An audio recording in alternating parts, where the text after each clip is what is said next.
Boa noite a todos. Bem-vindos à nossa última aula do ano, a última aula sobre a Parashá deste nosso ano de 5.783. Foi um ano muito especial, um ano repleto de aulas, dezenas e dezenas de aulas junto com vocês. E Baruch Hashem foi com muito sucesso, o número dos alunos aumentou em quantidade e o mais importante, aumentou em qualidade do estudo das nossas aulas, Baruch Hashem. Hoje eu gostaria de começar fazendo um pequeno apelo, porque essas aulas, o meu cofundador, que me permitiu, que me ajudou muito, que me incentivou muito para que eu pudesse fazer essas aulas, foi o meu irmão mais velho, Rabino de Copacabana, Rabino Ilan. Aliás, o Zoom que eu uso até hoje é o Zoom dele, e no começo da minha jornada virtual, o Instagram era o Instagram dele, era o YouTube dele, porque não tinha nada disso, até que alguns amigos me ajudaram. E acabei desenvolvendo, Baruch Hashem, estamos crescendo nessa área também. E hoje ele está prestes a terminar uma campanha muito grande de arrecadação para poder construir o seu centro educacional, centro judaico, no coração do Rio de Janeiro, em Copacabana. Ele está precisando da nossa ajuda para que ele possa realmente atingir a sua meta de conseguir comprar um terreno e construir lá um centro maravilhoso para toda a comunidade, sendo que é um lugar repleto de turistas, Copacabana. Então,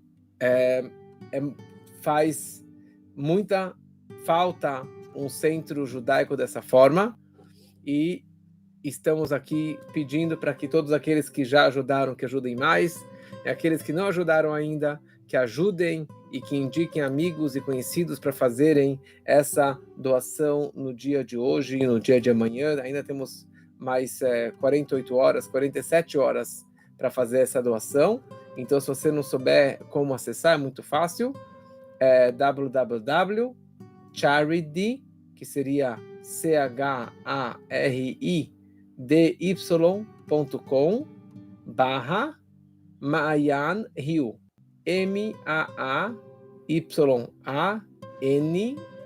Rio, RIO, charity.com/Maayan Rio. Muito bom. E que a gente possa, essa é uma contribuição mínima que eu posso fazer por ele, por tudo aquilo que ele fez comigo, que aliás, quem participa aqui do Zoom, a foto do Zoom é a foto do meu irmão, porque eu continuo usando esse sistema dele. Então, vamos cada um ajudar de acordo com a sua capacidade ou além da sua capacidade. Muito bom. Estamos hoje saindo do dia 25 de Elul. 25 de Elul, há 5.784 anos, é o dia da criação do mundo, da criação do universo. Que Bereshit bara Elokim et hashamayim vet haaretz, no Gênesis, quando que Deus criou os céus e a terra. Exatamente no dia de hoje, 25 de Elul, é o dia da criação do mundo. E daí Deus foi criando o primeiro dia, segundo, terceiro, quarto, quinto, e no sexto dia foi criado Adão e Eva, o primeiro homem do mundo. E na prática, esse sexto dia da criação do mundo é o dia de Rosh Hashanah.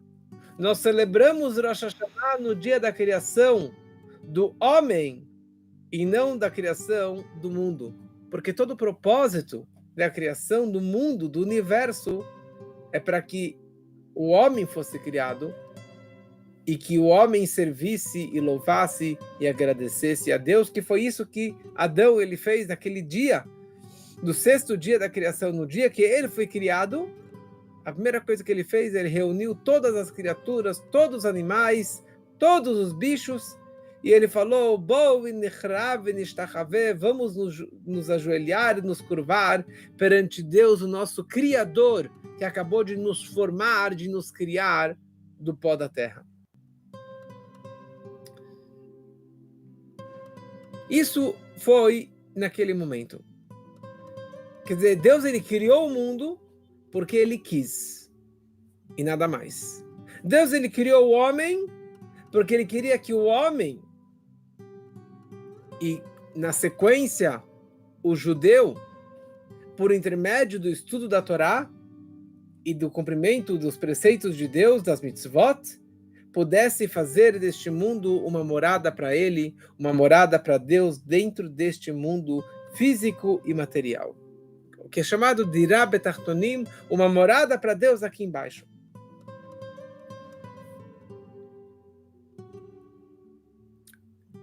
O primeiro Rosh Hashanah foi feito porque ele quis. Porque Deus desejou criar o mundo, criar o homem, e ele fez a parte dele.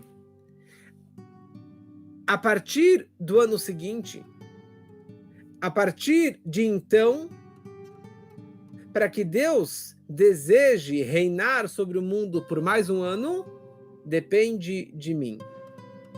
Depende da pessoa despertar em Deus esse desejo de reinar sobre o mundo por mais um ano. Bishvili nivra olam, o mundo foi criado para mim. Por essa razão, Adão foi criado sozinho, para demonstrar que o homem, cada pessoa, ele representa o mundo todo.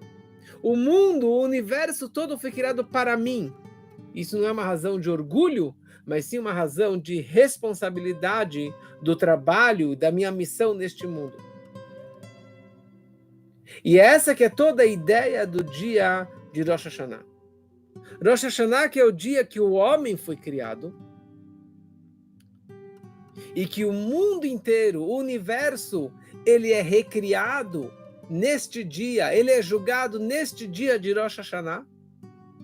Porque apesar que o mundo foi criado no dia 25, mas o Rosh Hashanah nós comemoramos no dia que o homem foi criado, e nós estamos comemorando a cabeça do ano, não somente do homem, mas de todas as criaturas do universo todo.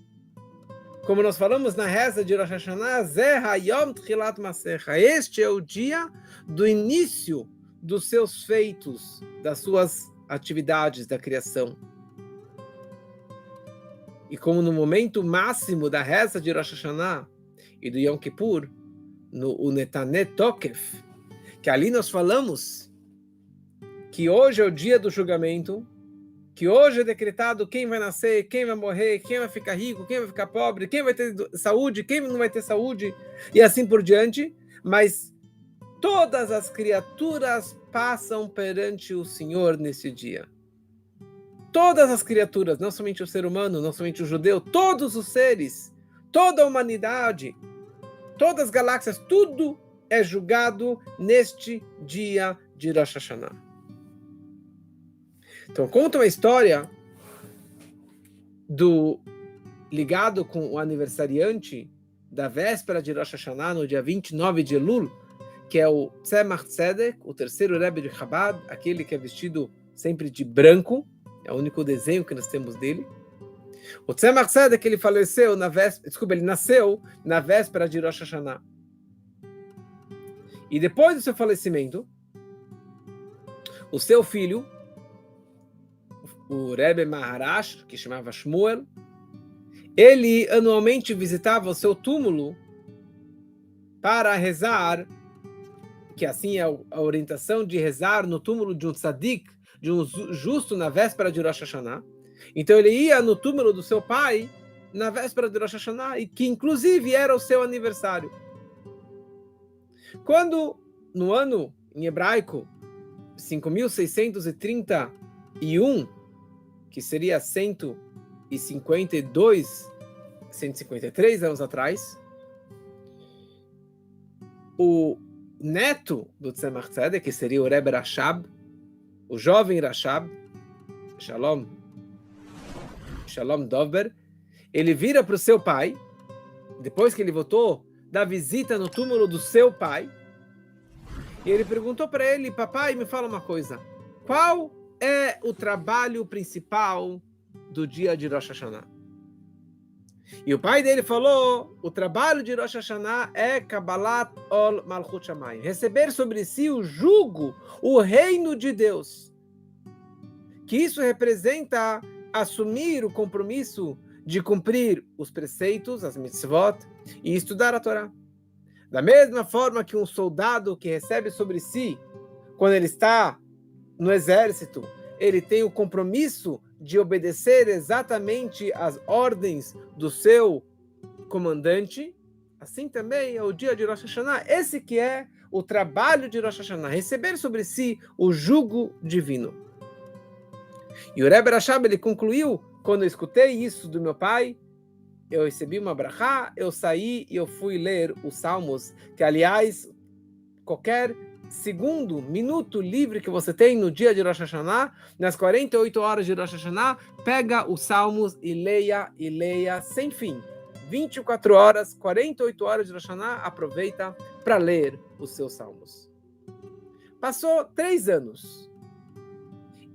O pai vira para o filho, o Maharash vira para o Rebbe Rashab, e falou para ele: você sabe qual é o trabalho de Rosh Hashanah? Ele falou: papai, você já me ensinou 3 anos atrás de receber o jugo divino, o reino de Deus. Ele falou: esse é um trabalho importante no Rosh Hashanah, só que esse trabalho é um trabalho para o futuro, é um trabalho para o ano que vem. Como que eu vou me comportar no ano que vai entrar agora? Mas em Rosh Hashanah você também precisa consertar e arrumar e limpar a ficha do ano passado. E esse conserto é feito através da tshuvá, do movimento de tshuvá, quer dizer, retorno, arrependimento de tudo aquilo que eu fiz no ano passado. E o momento mais propício para a pessoa fazer tshuvá no Rosh Hashanah é na hora do toque do shofar, do Tkiyat HaShofar. Então aqui nós começamos a perceber que no Rosh Hashanah temos várias atividades. Além de comer a maçã com mel, e a cabeça de peixe, e a tâmara, e a romã, e o alho poró, e o feijão, tal, e todos os costumes, cada um de acordo com seus costumes, e o gefilte fish, obviamente. Mas o mais importante do Rosh Hashanah é escutar o toque do shofar. E naquela hora, pensamentos de arrependimento, de retorno. No tempo livre, leia os Salmos. Mas o principal trabalho de Rosh Hashanah significa escutar o shofar. E neste ano, não escute, não toque o shofar no Shabat. Esse ano que Rosh Hashanah cai no sábado, sexta-noite Shabat, nós não vamos escutar o shofar, não vamos tocar o shofar no Shabat, somente no dia do domingo. Sim? Somente um dia de toque do shofar este ano. E a grande pergunta é por quê? Por que no dia de Rosh Hashanah nós não vamos tocar o shofar? Qual o problema de tocar o shofar nesse dia do Shabat? É um dia tão sagrado. E Rosh Hashanah é um dia mais sagrado ainda. Toque o shofar no Shabat. Qual o problema? E hoje vamos estudar um discurso longo e profundo, mas vamos tentar fazer uma forma acessível e gostosa, do primeiro Rebbe, o mesmo autor do Tânia, no seu livro chamado Likutei Torah. E ali ele traz essa pergunta, mas essa lei, ou este assunto, vem da Gemara do Talmud. O Talmud escreve que Yom Tov Shel Rosh Hashanah Shechal Liot Beshabbat. O dia festivo de Rosh Hashanah, que coincidiu com o Shabat, no Beit HaMikdash, no templo sagrado de Jerusalém, eles tocavam o shofar naquele Shabat. Mas fora do templo, ninguém tocava o shofar. E assim também em relação às 4 espécies da festa de Sukkot, que serão daqui 2 semanas e pouco, quando Sukkot coincide com Shabat, nós não pegamos as 4 espécies e não fazemos a brachá com lulav, etrog e assim por diante. Por que não? O Talmud escreve por causa do Gzeira de Rabba, um decreto que um sábio da Gemara que se chamava Rabba, um sábio da Mishnah que se chamava Rabba, que ele fez o seguinte decreto: Shema yolichenu daled amod bereshut rabim. Talvez alguém vá carregar o shofar ou o lulav no Shabat na rua. Andar 4 passos na rua carregando um objeto no Shabat. Abrindo parênteses, no Shabat existem 39 trabalhos proibidos. As pessoas falam, eu não ando de carro. Não, mas você tem elevador, você não pode rasgar, você não pode cortar, você não pode costurar. E um dos 39 trabalhos proibidos do Shabat não pode carregar na rua, numa propriedade pública, no dia do Shabat. Isso é uma proibição da Torá. Uma proibição gravíssima. Então fala o Rabba, talvez uma pessoa, quando for aquele Rosh Hashanah no Shabat, ele tem um shofar na sua mão e ele tem uma dúvida se o seu shofar ele é kasher. Ele tem dúvida se tem um furo, se está quebrado, se a criança deixou cair, deu uma lascada no seu shofar. Ele tem dúvida se o shofar dele continua kasher. Ou se ele não sabe direito como tocar o seu shofar. Então talvez ele vai pegar o seu shofar na rua, carregar na rua no Shabat, que é uma proibição da Torá, para ir até a casa do rabino, para perguntar se o shofar está kasher ou não está mais kasher. Então, por causa dessa suspeita que talvez alguém chegue a carregar um shofar, e assim também as 4 espécies de Sukkot, no Shabat, foi feito um decreto rabínico para que não tocassem o shofar no dia do Shabat. Essa que é a razão que nós não tocamos o shofar no dia do Shabat. E o grande espanto é o seguinte: você tem uma proibição, uma mitzvah, um preceito da Torá, que é o preceito máximo, mais importante, mais severo. E depois você tem os sábios que vieram acrescentar ou proteger os preceitos da Torá. Então vem os sábios aqui, por causa de uma suspeita, que uma pessoa ignorante, que não sabe as leis básicas do que é um shofar ou de como tocar um shofar, talvez ele vai chegar a carregar o seu shofar na rua, no Shabat. Então ninguém nunca mais toque o shofar no dia do Shabat. Como assim? Por causa de um ignorante, de uma pessoa que não sabe as leis? Então o povo todo vai deixar de tocar o shofar? Os grandes sábios eruditos e o povo em geral que sabe tocar o shofar? Que, aliás, quem toca o shofar é uma pessoa por sinagoga, que normalmente é o rabino, o Baal Toqueia, que tem que saber as leis de antes. E mais ainda, tocar o shofar é algo tão importante. Como falamos antes, é o preceito mais importante do dia de Rosh Hashanah. Você quer despertar o reinado de Deus?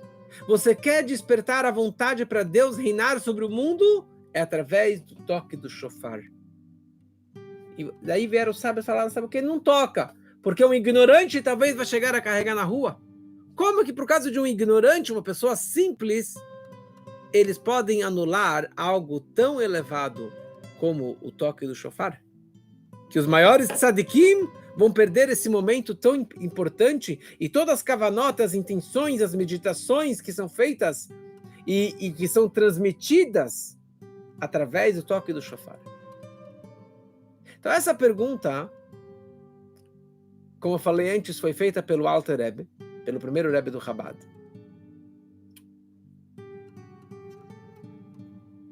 E essa pergunta foi repetida pelos os próximos Rebes, o segundo Rebbe, o terceiro Rebbe, o quarto Rebbe, todos os 7 Rebes de Chabad, todos repetiram essa pergunta e cada um desenvolveu de uma forma diferente, com dezenas ou até centenas de páginas de discursos para interpretar o que é o Rosh Hashanah, o que é o Shofar, o que é o Shabat e por que no Shabat nós não podemos tocar o Shofar, nem durante o dia do Shabat e nem quando acaba o Shabat, porque não tem mais nenhuma ideia, nenhum ponto de você tocar o Shofar quando acaba o Shabat.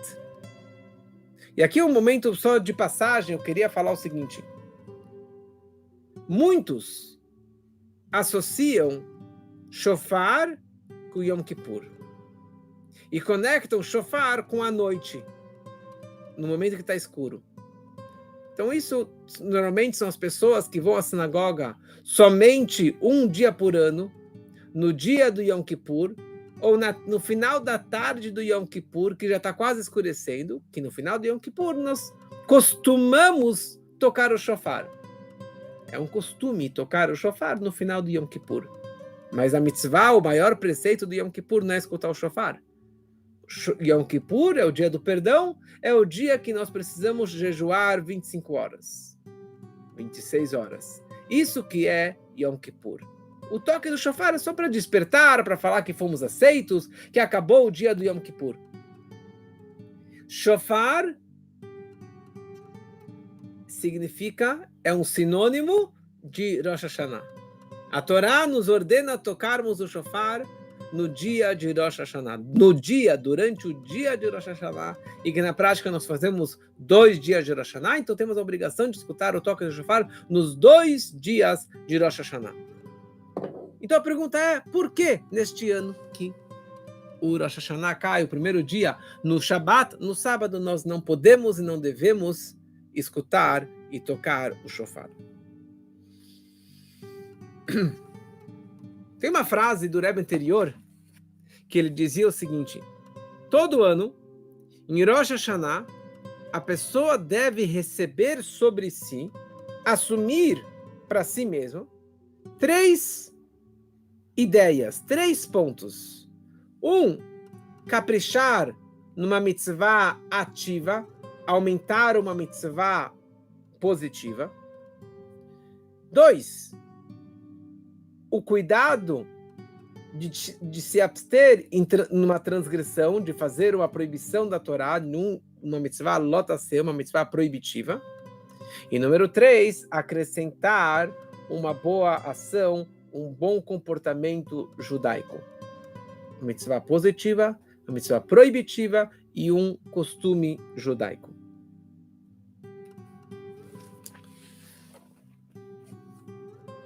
E o Alter Rebbe aqui no Likutei Torá começa a trazer a seguinte explicação. Rosh Hashanah, todo o assunto de Rosh Hashanah é Kabbalat Malchut Shamayim. Receber sobre si o reino de Deus. O que acontece? Deus é o nosso Melech. Melech Haolam. Melech Malchei HaMelachim HaKadosh Baruch Hu. O rei dos reis. O rei, ele reina o mundo. Só que da mesma forma que na terra, um rei, ele é coroado pelo povo, nenhum rei se auto-coroa, ele nunca vai pegar a coroa e colocar na sua cabeça. Meses atrás, quando foi a coroação do novo rei da Inglaterra, eu assisti um pouquinho para imaginar e visualizar como que funciona a coroação no rei. É um momento muito emocionante, porque a gente fala muito sobre o Malchut, o reino de Deus, e o reino da terra, o reino de um rei de carne e osso, é uma cópia de como que é o reino divino. Então nenhum rei se autocoroa. Tem toda uma cerimônia para a coroação do rei. Rosh Hashanah é o dia que nós estamos coroando a Deus como rei do universo por mais um ano. Sendo assim, na véspera de Rosh Hashanah, ele não é mais rei. Existe um momento, na véspera de Rosh Hashanah, na noite, da primeira noite de Rosh Hashanah, que o mundo está como se fosse sem rei. Sem o rei sentado no trono. Deus, ele retira a coroa da sua cabeça na véspera de Rosh Hashanah, para que na manhã seguinte, Deus, ele possa ser coroado novamente como o rei do universo. Como que isso acontece? Como que nós, humanos, podemos e conseguimos coroá-lo como Melech HaOlam? Por intermédio do toque do shofar. Na hora que nós tocamos, escutamos o toque do shofar, neste momento nós estamos pegando a coroa e fazendo Deus como o Melech, como o rei do mundo, o rei do universo. É interessante essa linguagem Melech. Nós sabemos que existem 10 forças, 10 sefirot, com as quais Deus também criou o mundo, e o ser humano também tem essas 10 forças. E a mais baixa, a última dessas 10 forças, é chamada de Malchut, de realeza, reinado, Melech, Malchut.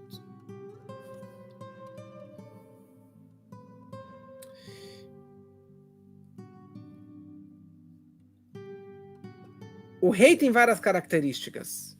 Uma das características do rei é que ele é afastado e distante do povo todo. Ele não é brother, ele não é amiguinho. Falamos que no mês de Elul, Deus está no campo, está próximo de todo mundo. Aliás, aproveitemos esses dias finais de Elul para se aproximar do rei. Porque na hora que ele vai ser o rei, com a coroa, com o manto no trono, não tem mais esse carinho.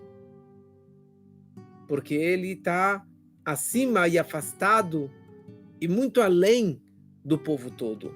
Ninguém nunca vai conseguir entender a vontade e o desejo do rei. A tal ponto que se o rei ele faz um decreto, está decretado. Se ele desejar arrancar uma montanha, será feito pelos seus súditos, pelos seus escravos. Mas a questão do Melech é que ele está beromemut, ele está enaltecido, acima, distante do restante do povo.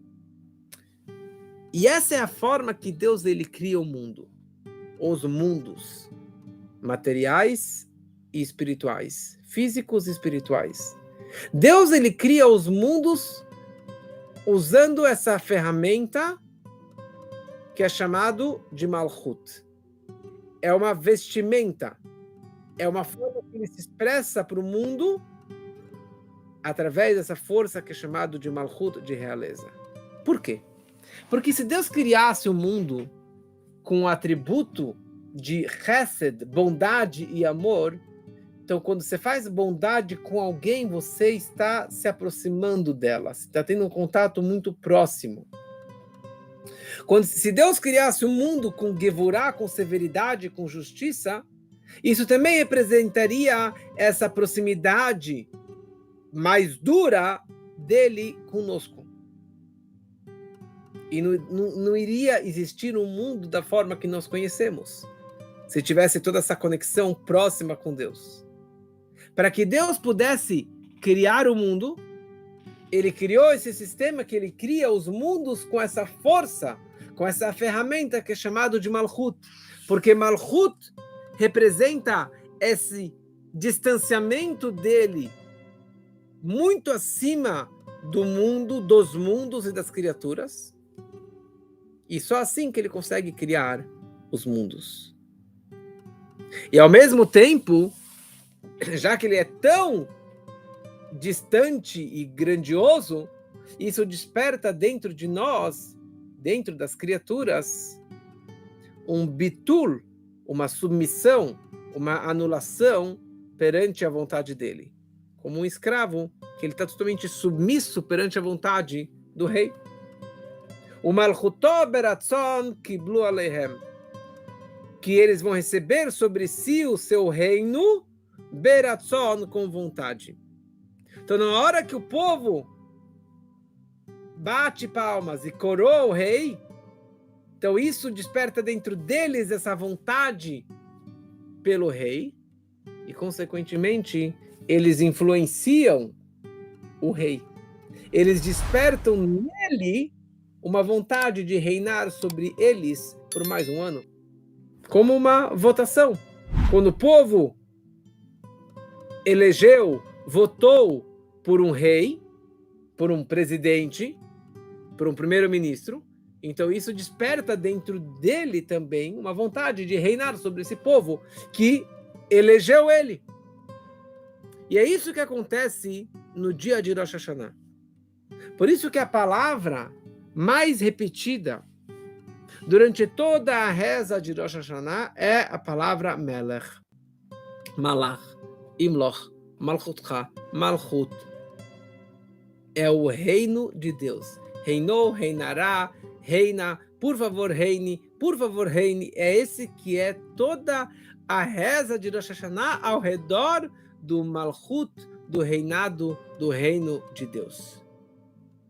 Quer dizer, nesse momento estamos despertando a vontade dele, que ele as coloque, quer dizer, que ele seja coroado com o nível de Keter. Keter significa coroa. E tudo que existe materialmente, existe também espiritualmente, e nos mundos mais elevados, pela mística, está explicado muito sobre essa ideia da coroa. Existe a parte externa da coroa e a parte mais profunda da coroa. A parte mais externa da coroa é chamado de Ratzon, vontade. A vontade dele, o desejo dele reinar sobre o mundo, sobre essas criaturas. Mas a parte mais profunda da coroa, que é chamado Pnimiut HaKeter, a parte mais elevada dessa coroa, que está ligada também com a pedra preciosa dessa coroa, isso é chamado de Ta'anug. Ta'anug é prazer. Prazer. Existe prazer e existe vontade. Eu tenho vontade de comer tal coisa, mas eu tenho um prazer deste paladar. Eu tenho prazer de ajudar uma outra pessoa. Eu tenho prazer de estudar. Eu tenho prazer de rezar. O prazer é algo muito mais profundo na essência da alma do homem e assim também no fundo, na essência de Deus. Quer dizer que no dia de Rosh Hashanah nós estamos despertando uma vontade nova para Deus e um prazer novo para que Ele possa reinar sobre nós durante esse próximo ano que está começando agora. Só que, como falamos antes, como que eu consigo despertar esse prazer, esse desejo de Deus para reinar sobre o mundo? Isso através do toque do shofar. E o toque do shofar não é uma trombeta criada pelo homem, e sim vem de um chifre de um animal, o chifre de um cordeiro, de um carneiro. Por que o shofar vem de um animal? E aqui vem toda uma história bem complexa, mas vamos tentar resumir de uma forma mais simples. Antes da criação do mundo, existiram outros mundos. Mas não eram mundos com seres humanos, mas eram mundos espirituais. Como está escrito no começo do Gênesis, Va'aretz hayta tohu vavohu. Tohu significa que o mundo era caos. Antes da criação deste mundo, que é chamado o mundo do conserto, o mundo do tikkun, existia um mundo que era chamado o mundo de Tohu, que era o mundo de caos, era um mundo que tinha muita luz e poucos vasos, receptáculos para absorver essa luz. E por isso acabou tendo uma explosão, um Big Bang desse mundo espiritual. E tudo que estava lá em cima explodiu. Todos os vasos, os copos que estavam lá em cima acabou explodindo e acabou caindo para baixo, caindo espiritualmente falando até os mundos mais inferiores. Quando um muro cai, as pedras que estão mais altas, quando elas caem mais longe. A maçã do topo da macieira, quando ela cai mais longe do que a maçã que estava na parte mais baixa daquela macieira. Assim também espiritualmente falando. Kola gavoa gavoa beyoter. Todo aquele que estava no mundo espiritual mais elevado, no nível mais elevado, quando ele caiu num nível muito mais baixo. Então, se você for enxergar o ser humano e o animal, então neste mundo que nós estamos, que é o mundo do concerto, que é o mundo final, neste mundo que nós nos encontramos, o homem está acima do animal. E o animal é submisso perante o homem. Mas o homem precisa do animal para se locomover, para comer a carne do animal, ou para pegar o shofar do animal, para tocar o shofar, ou pegar o couro do animal para fazer tefilim, mezuzá e assim por diante. Por que isso? Porque a fonte do animal, lá naquele primeiro mundo, o mundo de Torro, o mundo do caos, a essência do animal estava acima do homem. O potencial oculto, espiritual dos animais são superiores à fonte dos homens, dos seres humanos. E por isso, no momento que nós pegamos um shofar, o chifre de um animal, eu estou, na verdade, despertando a essência desse chifre, que é de um nível muito mais elevado da onde que o homem veio. E por essa razão, a natureza do animal é que ele tem essa submissão. Ele é dócil, ele é mais calmo, abaixo do animal. Ele tem uma submissão. Olha o cachorro, ele obedece o seu patrão. Por quê? Porque o homem, sendo que ele vem desse mundo do concerto, que já existem as 10 sefirot, as 10 forças, existem as 3 forças do intelecto e as 7 forças emocionais. Então, o homem, que é chamado ser racional, tudo que ele faz é baseado no dat, no seu conhecimento, na sua lógica. Mas o animal é um animal irracional. Ele não tem lógica. Ele não tem chokhmah binadat. Ele não tem sabedoria, entendimento e conhecimento. O animal não tem isso. Ele tem um instinto animal, mas é um animal irracional. Por quê? Por que ele está no nível abaixo da lógica? Porque a fonte dele vem de um nível acima da lógica, que veio desse mundo que é chamado mundo de Torro. Espero que vocês conseguiram entender mais ou menos. Então, por essa razão, nós tocamos o shofar em Rosh Hashanah com o chifre de um animal.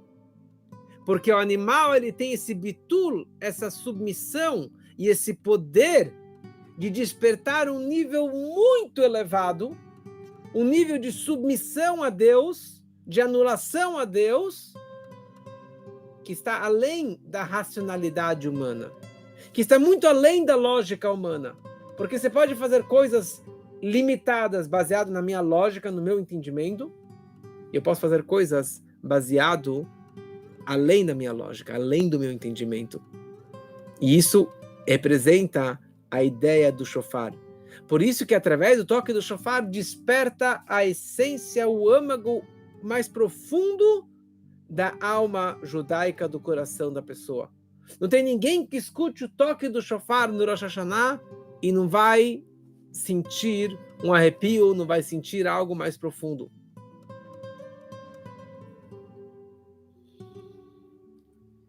Porque um toque do shofar vem de um nível muito mais profundo do que a fala. Porque a fala é feito, você fala baseado no teu intelecto, nas palavras, nas letras limitadas. Mas na hora que toca o shofar é como um berro de uma criança. É aquele choro que vem do âmago, que vem da essência da alma daquela criança, que ela quer aquela comida, ela quer aquele doce. Então esse que é o poder do shofar. Através do toque do shofar, que é um kol pashut, uma voz simples, que vem do íntimo, da essência do coração, que está além da racionalidade. E por essa razão, neste momento, a pessoa consegue despertar também um nível tão elevado de Deus, que é a vontade de Deus, o desejo de Deus.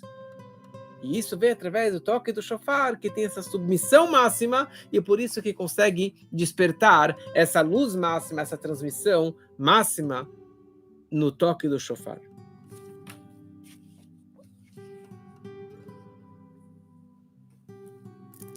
Tem uma história que quando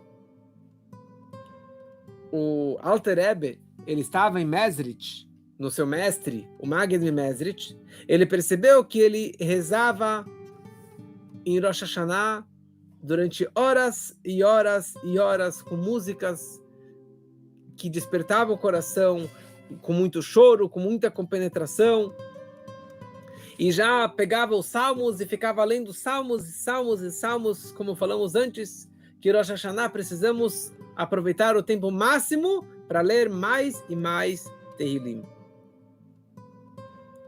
Depois, na hora da refeição, ele não falava nenhuma palavra, calado.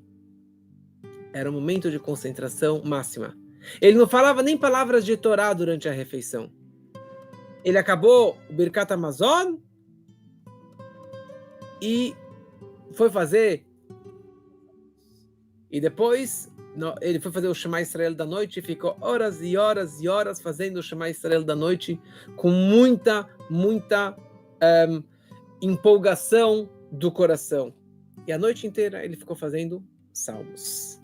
E assim se comportaram todos os nossos mestres, todos os nossos tzadikim, os nossos mestres de Chabad se comportaram dessa forma, e assim que nós também devemos nos comportarmos durante as 48 horas de Rosh Hashanah.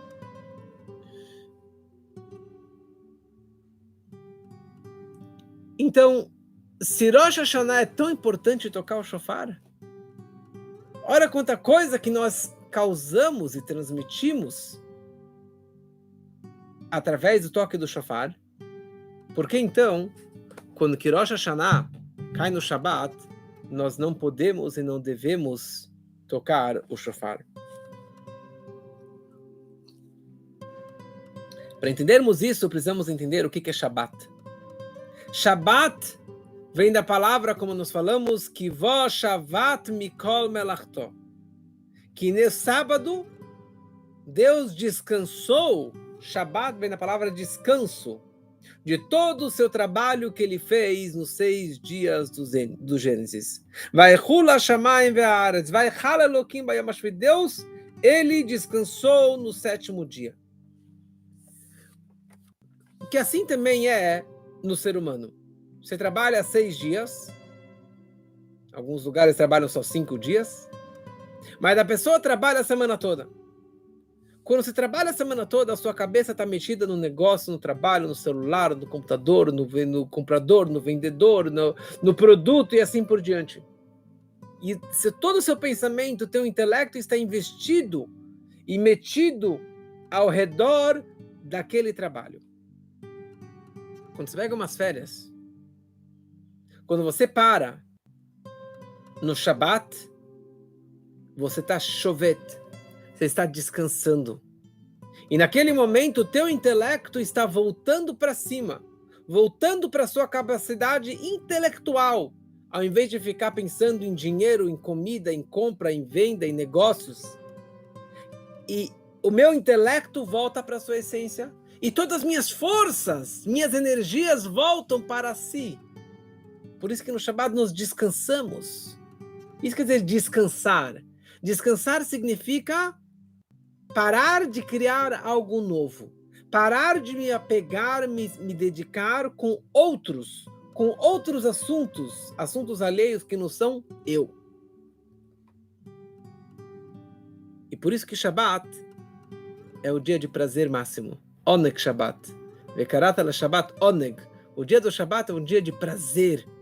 Prazer na comida, prazer na reza, prazer do casal, prazer com a família.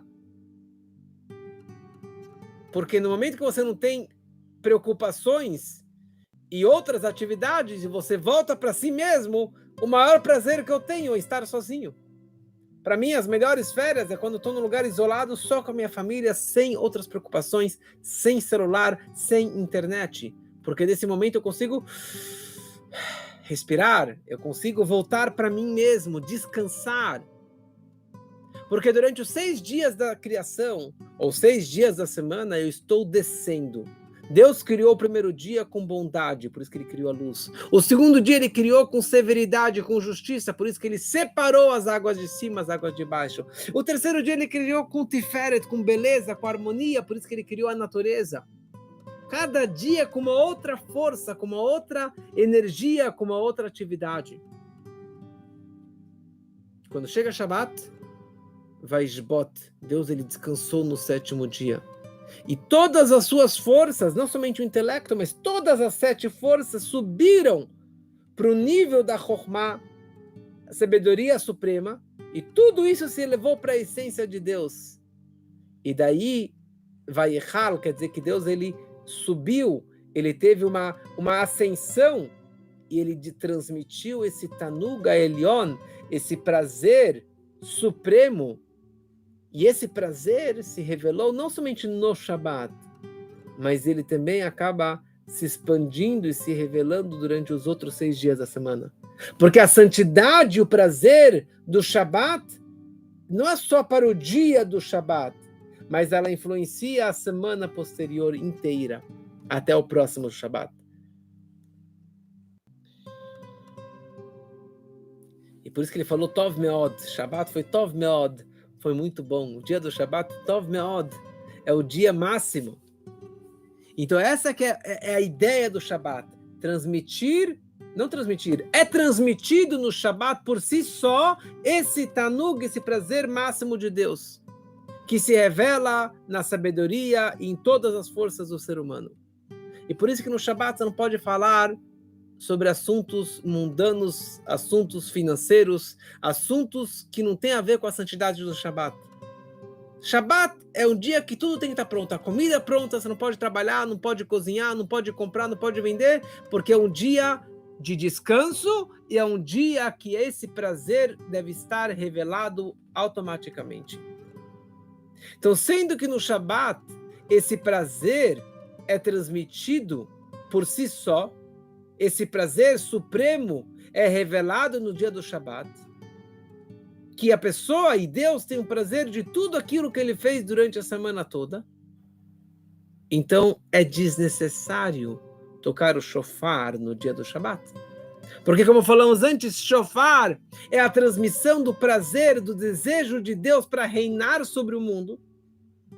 Quando chega Shabat, eu não preciso despertar esse desejo de Deus, porque esse desejo, essa vontade máxima já está desperta, já está revelada automaticamente pela santidade do Shabat. Então não é que no Shabat é proibido tocar o shofar, no Shabat é desnecessário tocar o shofar. Eu não vou ganhar nada tocando o shofar no dia do Shabat, porque a santidade, a transmissão, e a luz e a energia que é transmitida no Shabat, esse prazer máximo que vem, ele vem por conta própria. Esse prazer supremo. E por isso que eu não preciso tocar o shofar para despertar em Deus esse prazer, porque o próprio Shabat já transmite essa energia máxima. Mas é óbvio que é um dia extremamente sagrado. E é um dia que você deve cumprir e guardar o Shabat 100%.